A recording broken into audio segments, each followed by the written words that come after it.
భక్తివన్ ప్రేక్షకులకు నమస్తే. సత్సంగం కార్యక్రమానికి స్వాగతం. ఇవాళ సాయితత్వంలోని పరమ రహస్యం ఏమిటంటే, బాబా ఏమన్నారంటే, నీ పని నువ్వు చేయి, ఫలితం గురించి ఆలోచించకు, మీ భారంలో నాపై పడవేయుడు, నేను మోసెదను అన్నాడు. ఇక్కడ మీ భారంలో నాపై పడవేయుడు, నేను మోసెదను అన్నటువంటి మాటకు మరి భగవద్గీతలో శ్రీకృష్ణ పరమాత్మ చెప్పినటువంటి do your duty, don't worry about result అన్నటువంటి మాటకు నీ కర్తవ్యాన్ని నువ్వు నిర్వర్తించు.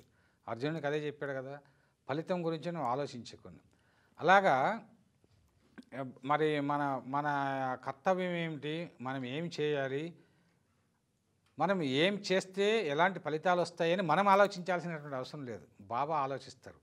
కానీ చాలామంది బాబా భక్తులు అడిగే విషయం ఏంటంటే, మేము చాలా కష్టపడ్డామండి, చాలా శ్రమ చేస్తూ ఉన్నాము, మాకు ఏ రంగంలోనూ ఫలితాలు రావడం లేదు అని చాలామంది అంటూ ఉంటారు. కానీ బాబా ఏం చెప్పాడు అంటే, నా పైన భారములను పడవేసి మీ పనులను మీరు నిర్వర్తించండి అంటాడు.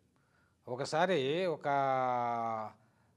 భక్తుడు అంటే ఒక అబ్బాయి మరి పరీక్షలు రాసే ముందు బాబా పైన భారం వేసి నేను రాస్తానని చెప్పేసి రాశాడు, పాస్ అయ్యాడు. అదేవిధంగా చాలామంది నానా చందర్కర్ కావచ్చు, అదేవిధంగా దీక్షిత్ కావచ్చు, వీళ్ళందరూ కూడా శ్యామాను బాబా మీద పరిపూర్ణమైనటువంటి ప్రేమతోన వాళ్ళు పనులు చేసుకుంటూ వెళ్ళారు. ఎక్కడికి వెళ్ళినా కూడా, ఏ పని చేస్తున్నా కూడా సర్వకాల సర్వావస్థల్లోనూ బాబాను మరి ఆయన్నే తలుచుకుంటూ, ఆయన నామాన్నే జపిస్తూ, ఆయన సచ్చరిత్రలే మరి ఇతరులకు తెలియజేస్తూ ఆనాటి లీలలు. అంతెందుకండి, దాసగాని మహారాజు ఉన్నాడు.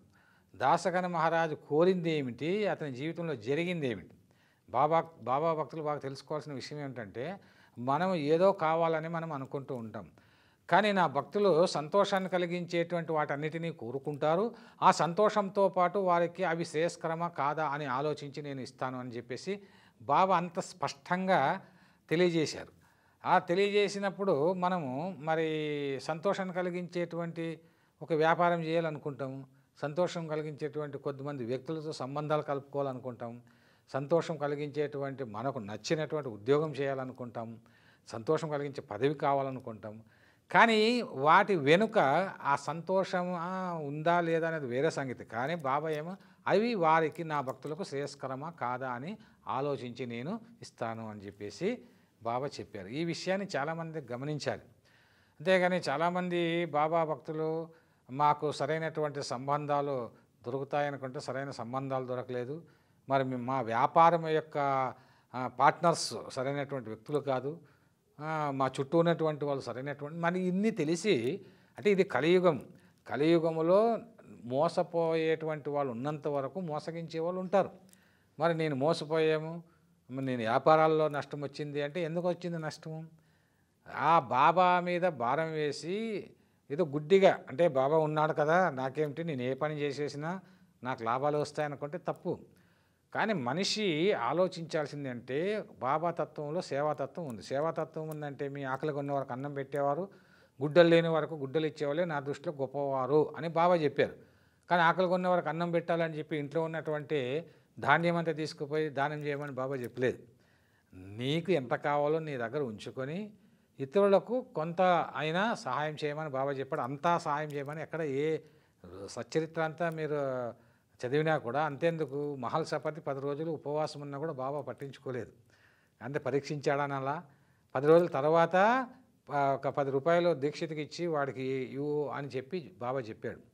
కాబట్టి బాబాను నేను బాబా భక్తుని 20 ఏళ్ళుగా 30 ఏళ్ళుగా 40 ఏళ్ళుగా పూజిస్తున్నాను, నాకు ధనం ఇవ్వలేదు, ప్రాపర్టీస్ ఇవ్వలేదు, కార్లు ఇవ్వలేదు, బంగళాలు ఇవ్వలేదు, మరి పనికిరానటువంటి వాళ్ళకు అన్నీ ఇస్తాడు బాబా, మరి నాకెందుకు ఇవ్వలేదు అంటే, పాపులకి ఇస్తాడు, నేను పుణ్యాత్ముడు అని ప్రతి ఒక్కరు అలాగే అనుకుంటారు.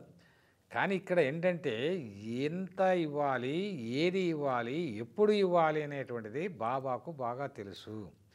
అందువల్ల నిరంతరము ఏది కోరకుండా బాబా ఏమన్నాడు, నా భక్తులు కోరినవన్నీ ఇస్తానన్నాడు. అంతేకాకుండా నేను కోరేదేదో వారు అడిగేంత వరకు నేను వారికి అన్నీ ఇస్తాను అని బాబా చెప్పారు. అన్నీ ఇస్తాననేటువంటి మాట వెనక మరి మనం కోరినవన్నీ ఇస్తారా బాబా అంటే అక్కడ కూడా మళ్ళీ బాబాని ఏం చెప్పాడు, అవి మనకు మనం సంతోషం కలిగించేటువంటి వాటిని మనం కోరుకుంటాం, కానీ బాబా అన్నది ఏమిటి, అవి శ్రేయస్కరమా కాదా అని ఆలోచించి నేను ఇస్తానని చెప్పారు. సో బాబా ఏకాదశి సూత్రాల్లో మనం బాగా గమనించినట్లయితే నా భక్తుల ఇళ్లలో లేమి అనేది పొడసూపదు అని చెప్పేసి చెప్పారే తప్ప నా భక్తుల ఇళ్లల్లో ధన కనక అన్నీ కూడా నేను కురిపిస్తానని ఏం చెప్పలేదు. అదేవిధంగా షిరిడీ ప్రవేశమే సర్వదుఃఖ నివారణము అన్నారు. మరి షిరిడీకి సర్వదుఃఖ నివారణం కదా, మరి మనం చాలా భక్తులంతా మేము దుఃఖంలో ఉన్నాం, మరి షిరిడీకి వెళ్ళిపోతే మా దుఃఖం అంతా నివారణ అయిపోతుందా అని పరీక్షించడానికి మనం షిరిడీకి వెళ్ళకూడదు. అసలు వెళ్ళడానికి ఆయన పర్మిషన్ కావాలి. ఎందుకంటే ఆయనే చెప్పాడు, పిచ్చుక కాలికి దారం కట్టినట్టు నా భక్తులు నా వద్దకు నేనే రప్పించుకుంటాను అన్నారు.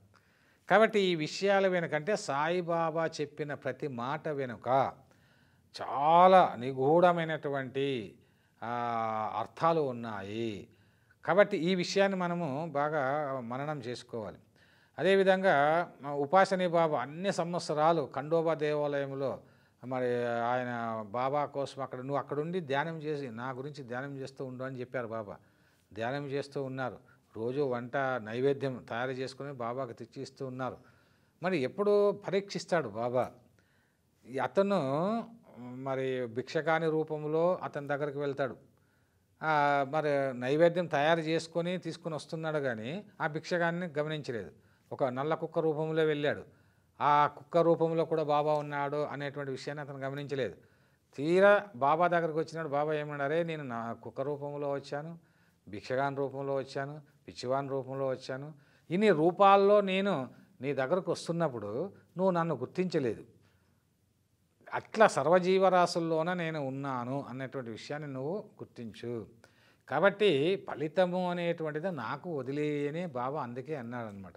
చివరకు అతను కూర్చోబెట్టి మరి వీడు నా అంతటి వాడయ్యాడు, వీడిని పూజించాడని చెప్పాడు బాబా. ఉపాసని బాబా తర్వాత సాకోరికి వెళ్ళడము, ఆయన గొప్ప ఆయన మెహర్ బాబా లాంటి శిష్యులను తయారు చేయడం, ఇదంతా జరిగిపోయింది. కానీ ఇక్కడ మనము ఈరోజు మన ఈ సత్సంగంలో తెలుసుకోవాల్సిన విషయం ఏంటంటే, కోరికలు మనకు అపరిమితం, కానీ ఆ కోరికలు తీరిస్తేనే బాబా ఉన్నట్టు, బాబా మరి మనకు గురువు అయినట్టు భావిస్తే మాత్రం అది చాలా తప్పు. మనం కర్తవ్యాన్ని మనము చేస్తూ వెళ్ళాలి. డూ యువర్ డ్యూటీ అని ఎట్లయితే చెప్పారో భగవద్గీతలో మన పనిని మనం చేస్తూ పోవాలి. ఆ ఫలితం బాబాకే వదిలేయాలి. కానీ వచ్చే ఫలితం ఏదో చాలా అద్భుతంగా ఉంటుందన్నటువంటి విషయాన్ని మాత్రం బాబా భక్తులు ఈ సత్సంగం ద్వారా ఈరోజు మీరు గమనిస్తారని ఆశిస్తూ ఈనాటి ఈ సత్సంగాన్ని నేను ముగిస్తున్నాను. ఓం సాయిరామ్.